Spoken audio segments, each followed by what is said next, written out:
La supersymétrie est une extension du modèle standard de la physique des particules, qui vise à combler certaines de ces lacunes.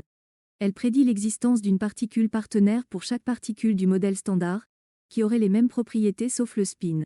Le spin est une sorte de rotation interne des particules, qui détermine leur comportement statistique. Les particules du modèle standard se divisent en deux classes.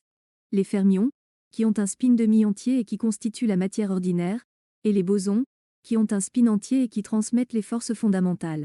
La supersymétrie établit une relation entre ces deux classes de particules, en associant à chaque fermion un boson et vice-versa. Par exemple, l'électron, qui est un fermion, aurait un partenaire boson appelé sélectron. Les particules partenaires sont aussi appelées superparticules ou sparticules.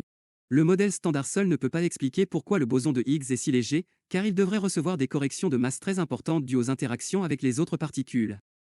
La supersymétrie annulerait ces corrections en faisant intervenir les superparticules, qui auraient des effets opposés à ceux de leurs partenaires du modèle standard. Ainsi, la masse du boson de Higgs serait stabilisée à une valeur compatible avec celle mesurée au LHC. Si les superparticules existaient, les interactions de ces trois forces auraient la même intensité à des énergies très élevées, comme dans l'univers primordial. Une théorie qui unifie les forces mathématiquement est appelée une théorie de grande unification, un rêve des physiciens dont Einstein. La supersymétrie serait donc un pas vers une théorie du tout, qui engloberait aussi la gravitation. Le modèle standard seul ne fournit pas de candidat pour la matière noire. La supersymétrie, en revanche, prédit que la plus légère des superparticules serait stable et neutre électriquement et qu'elle interagirait faiblement avec les particules du modèle standard. Ces caractéristiques sont exactement celles requises pour la matière noire.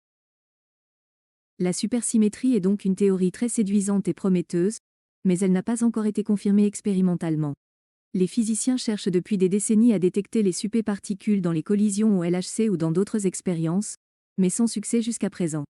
Il se peut que les superparticules soient trop lourdes pour être produites avec les énergies actuelles, ou qu'elles soient trop discrètes pour être observées avec les détecteurs actuels.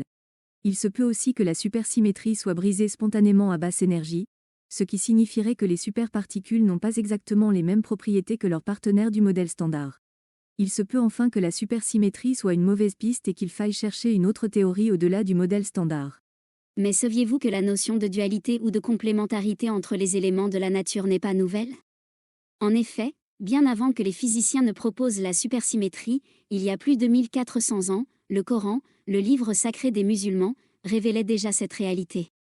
Dans le verset 49 de la sourate 51, intitulé « Qui éparpille », Allah dit : De toute chose, nous avons créé un couple afin que vous y réfléchissiez.